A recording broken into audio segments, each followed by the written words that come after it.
Mental health is a crucial aspect of life. According to the World Health Organization, it's not just the absence of mental illnesses, but also the foundation for overall well-being and effective functioning. It includes mental well-being, the prevention of mental disorders, treatment and rehab. In India, the situation is dire when it comes to mental health, with even the former President Ramnath Kovind highlighting in 2017 that the country is facing a potential mental health epidemic. The statistics are indeed alarming. India has among the highest prevalence of mental illnesses globally, with the number of Indians suffering from mental health issues exceeding the entire population of Japan. 1 in 20 Indians suffer from depression, and nearly 15% of Indian adults need active intervention for one or more mental health issues. 60 to 70 million people in India suffer from common and severe mental disorders. Depressive disorders is one of the most common amongst mental health issues in the country, cutting across age, gender, socio-economic background, with the country also experiencing increasing rates of suicide. In 2022, the suicide rate rose to 12.4 per 100,000 people, the highest since 1967, with India reporting the highest numbers of suicides globally that year. The young, the elderly, and those in urban settings are expected to be the most vulnerable to mental health issues in the country. The biggest obstacles we face when it comes to mental health are stigma and denial, with issues often ignored, not discussed, or self-diagnosed. Statistics show 90% of Indians simply don't receive mental health care. Financial barriers and a severe shortage of mental health professionals worsens the problem. For every 100,000 people, there are only about 0.3 psychiatrists, 0.07 psychologists, and 0.07 social workers. To put it simply, in a large stadium filled with 100,000 people, there would just be 1/3 of a psychiatrist and less than 1/10 of a psychologist and social worker each. This means mental health services are extremely limited, and many people may not get the help that they need. Let's delve into mental health with our top experts on the show today, Dr. Samir Parikh, Dr. Seeba Anam, and Dr. Nirmee Shah. As the saying goes, there is no physical health without mental health.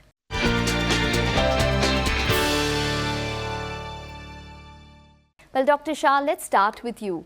Can you explain why India has such poor mental health and such high rates of depression? So as you already pointed out, access to mental health is quite poor in India. We have very few trained psychiatrists, psychologists and other mental health workers in our country. This means that access is limited, and also the cost of accessing that mental health is very high. So people from low socio-economic or middle income groups will find it that much harder to access mental health when they actually need it. Okay. Well, Dr. Parikh, I wanted to come to you. How does stigma and denial impact the mental health landscape in the country? Just focus on stigma. What does stigma mean? Stigma means that people around me don't see that I am having an illness. They see I have some problem which is because of me, as though I have a choice. Second, this stigma makes me feel, if I had a mental illness, that I will be discriminated against. Because of this, I won't tell my employer, I won't tell my friends, I won't tell my family, and I'll avoid taking treatment. There is robust evidence. If treatment is given at the earliest of symptom onset, the recovery rates, the prognosis in most mental illnesses is very good. The problem is the stigma prevents help-seeking behavior.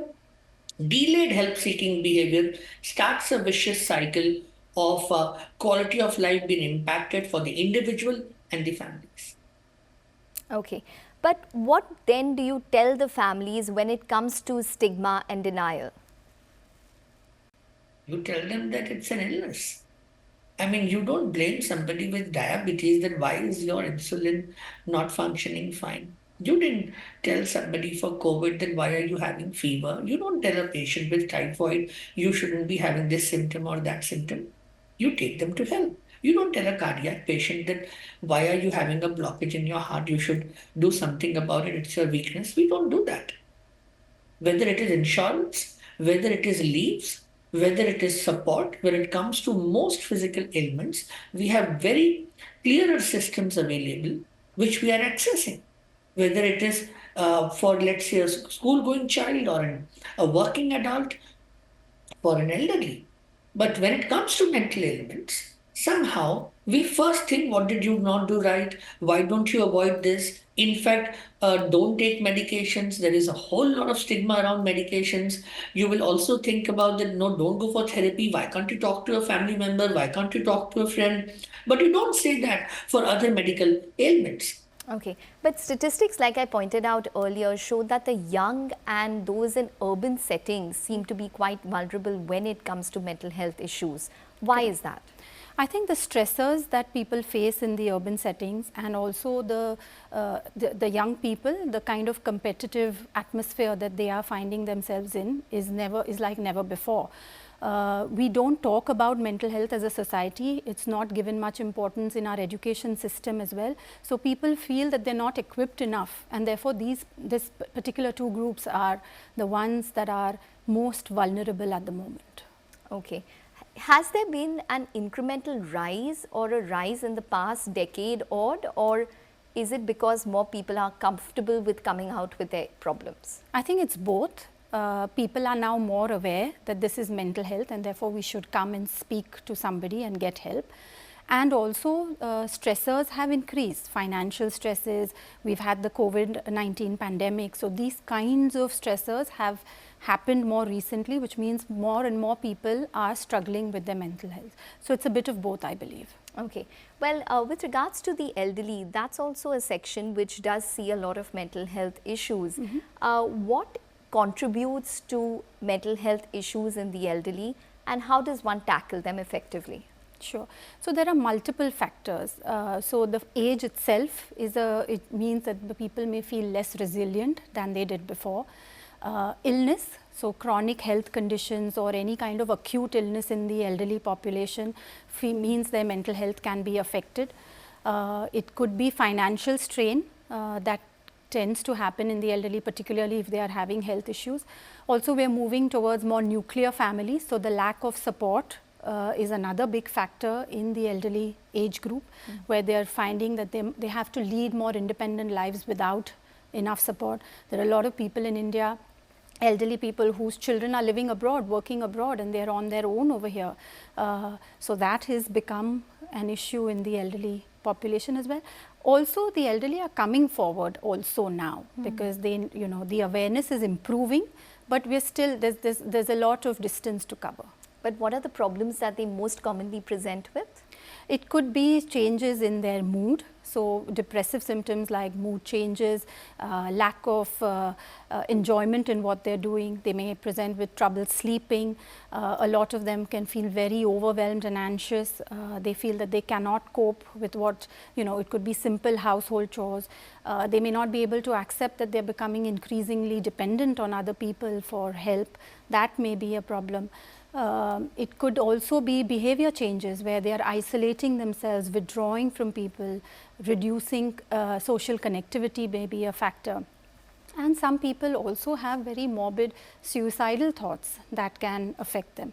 Another important thing to consider in the elderly population are memory changes and cognitive changes.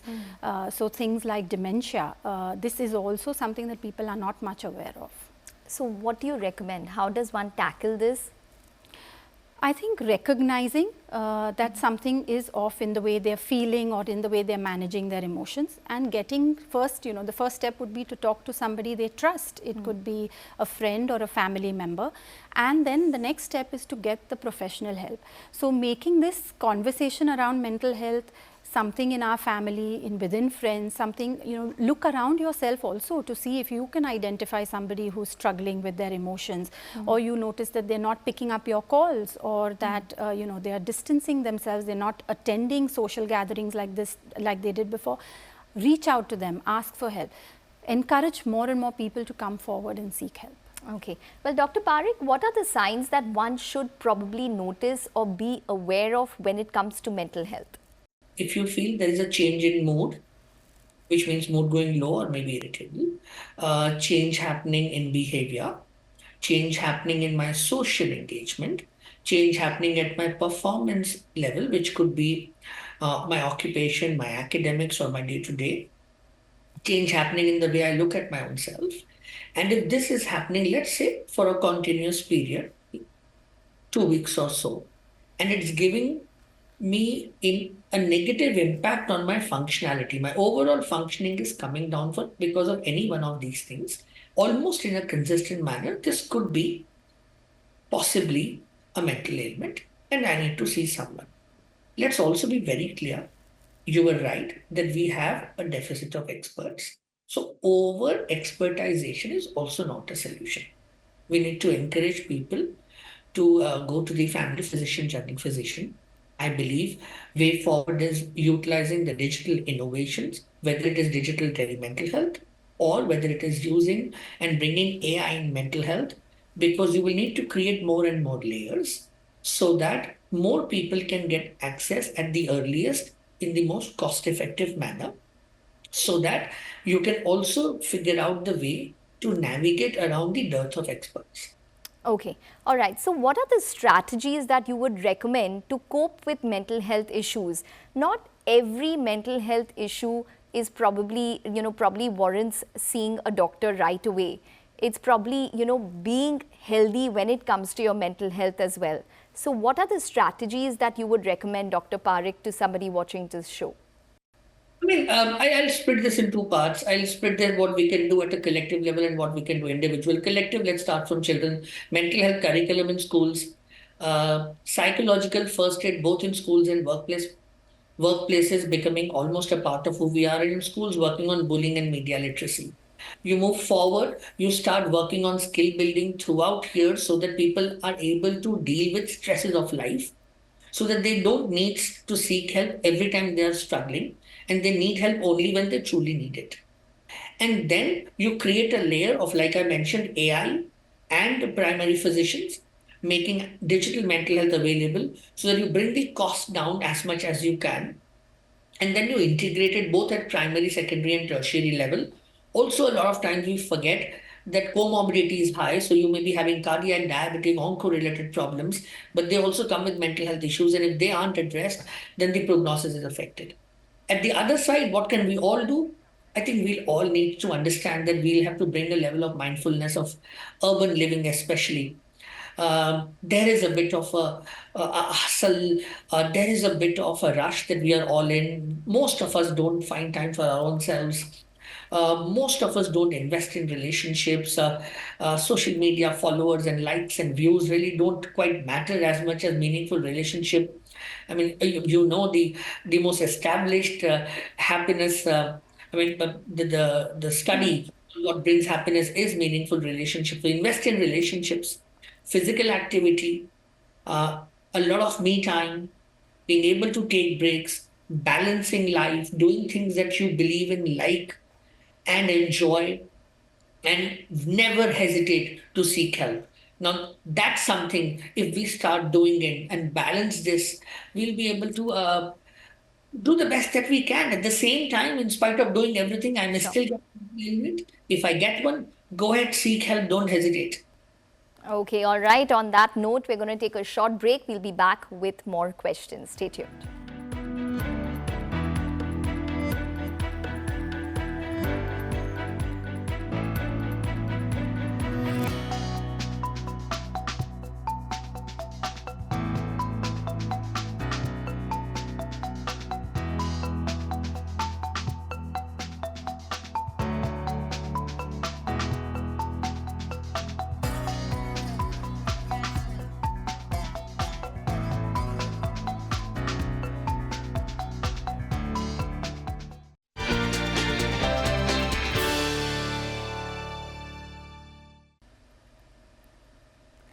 Welcome back. You're still watching the Medicine Box, Health Matters, and we're discussing mental health today.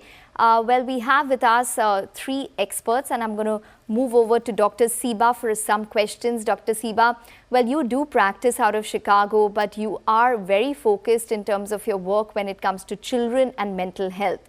So give us a sense in terms of the current problems on a generalized basis that you are seeing within children when it comes to mental health issues.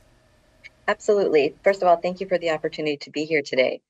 I think the children and adolescents today are facing a very new world, one which we're all unfamiliar with. It's a world post-pandemic where many of them have spent a lot of their formative years in isolation and social distancing without the ability to form social connections. And then on top of that, they're navigating a world which is largely mediated through screens. So there's a lot of kind of input and kind of sensory overload in terms of social media and the ways they're navigating relationships. So I think that this confluence of different factors is contributing to a rise in depression, anxiety, suicidality, eating disorders, OCD, and that's not just in Chicago. It's global. So the pandemic affected everyone globally. The kind of overuse of media is a global phenomena, and I think it's hitting our young people very hard. Okay, well, I just wanted to narrow down on the sensory overload on social media and the overconsumption that we're seeing at this point in time. How detrimental, Dr. Seeba, is social media on children?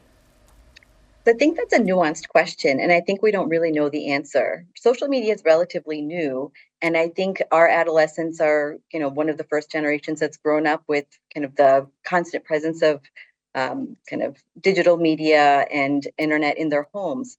So, at this point, it's part of their kind of day-to-day life, and I don't think they know a life without it. But what we do know is that kind of social media has displaced a lot of regular physiological activities. It's disrupted sleep. So there's a lot of sleep disturbance that's attributed to overuse of social media late into the night. It's displaced for a lot of people in-person interactions, maybe familial relationships. Sometimes they'll see they're on social media. And then also there's this exposure of potential bullying from across the globe. You don't know, it's not just limited to your own school or your own community, but it's a global community. And also social media goes viral. So, you're not just restricted to a certain point in time or a certain geographic location. So I think that there are a lot of potential harms associated with overexposure to social media. On the other hand, I think that there's a lot of access to community members for those who are feeling marginalized or who don't feel like they have people to talk to in person. They are able to reach out and find support for in ways that are not necessarily accessible in person. So I think that it's a mixed bag, but we definitely know that there are some harms associated with overuse of social media at this point. Okay. Well, just to narrow down on that point on Dr. Seeba, because you said that, social media is a new normal. The apps that we use on a daily basis is a new normal, not only for children, but for adults. So in that context, how does one temper themselves when it comes to social media, become more resilient to issues such as bullying, trolling, body image issues? That is a huge question. I wish I had a straightforward answer for you. I do know that there are several organizations who have issued plans as to how to mitigate the harmful effects of media. The American Academy of Child and Adolescent Psychiatry, the American Academy of Pediatrics are the ones I'm most familiar with, and they have issued family media plans to sit and talk to your children about how to go about utilizing social media in a way that's safe, or safer at least. And also, there's a lot of modeling that happens from parents, from teachers, from other adults in a young person's world.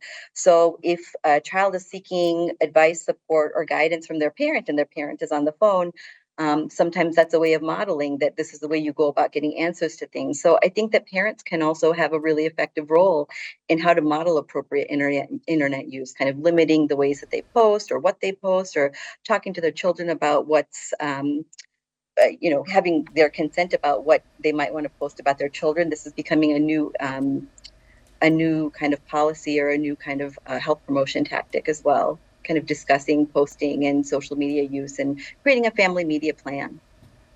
Okay. Well, children also face issues when they go to school when it comes to issues such as bullying. Dr. Seeba, what are the signs that one needs to notice in their children to be aware of when it comes to mental health? And what are the coping strategies that you would recommend as well?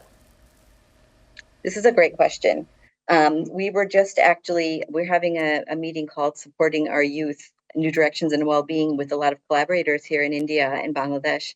And what we found is it's very hard sometimes for parents and teachers to identify what's normal in their adolescence versus what's potentially a sign of a mental health related concern. Because a lot of times parents think, oh, it's just puberty, oh, this is adolescence, they're just kind of mouthing off or what have you. But when you're starting to notice that there is some decline in regular day-to-day function, if there's suddenly a child who was very outgoing and motivated and social or very motivated in terms of academics, suddenly seems like they don't care, they're talking back more, they're less interested in socializing, they're spending a lot of time sleeping or in their room or having difficulty sleeping. So anytime you see a change from baseline or a change in the norm, that's when you start to notice, is something happening with my child that is that's affecting their way of kind of day-to-day functioning. And when you see signs of impairment, that's when you start to become concerned. Okay, all right. Dr. Shah, I'm going to come to you on this. We did discuss, and Dr. Parikh did mention that it is very important to have social interactions and a network. How important is that network of family as well as your entire social circle when it comes to mental health, coping with mental health? It's extremely important because that is the first point of contact, right? So when somebody is in emotional distress, the first person they will turn to is someone that they love or someone they trust, and that trust is a very important factor to be able to confide in someone. So having a network of people will make you feel like you have someone around you that you can talk to, that you can reach out to before going to somebody who is completely unknown to you, professional. So that network is your first point, immediate contact, and that's very, very important. Okay, but is that recommended? Absolutely. I think everybody, we humans are social animals. We are used to a lot of human interaction, and that interpersonal interaction is so, so important to make us feel secure, to make us feel loved. It's an innate requirement to feel like we have people around us who care for us, who feel for us. So everybody should have and should continue to work towards keeping that network around them. Dr. Parikh, before we wrap this up, I just wanted your sense in terms of a couple of strategies, because a lot of people talk about how meditation can help mental health, positive thinking can help mental health, think about the now, don't think about the future and the past. There are various strategies which people can adopt, take up a hobby as well. Are these all feasible solutions when you do suffer from mental health issues? And what would be the most feasible solution according to you, or strategies to cope? They're good for everyone, right? Let's just rephrase your question and assume that you were talking to a cardiologist. What would you have said? You would have said the same thing the cardiologist would have answered. Yes, but with the medications, or yes, but with the stent or surgery or whatever it is. Good lifestyle will always have a positive impact. No question around that, irrespective. You don't need to have an illness to have the benefits of a good lifestyle. But if you have an illness, taking treatment of the illness will not be substituted by anything else. And evidence-based treatments have to be ensured that they reach the last mile, but within the quickest framework of time that is possible. That's why when we talk about strategies need to be individual, which means what I do for myself.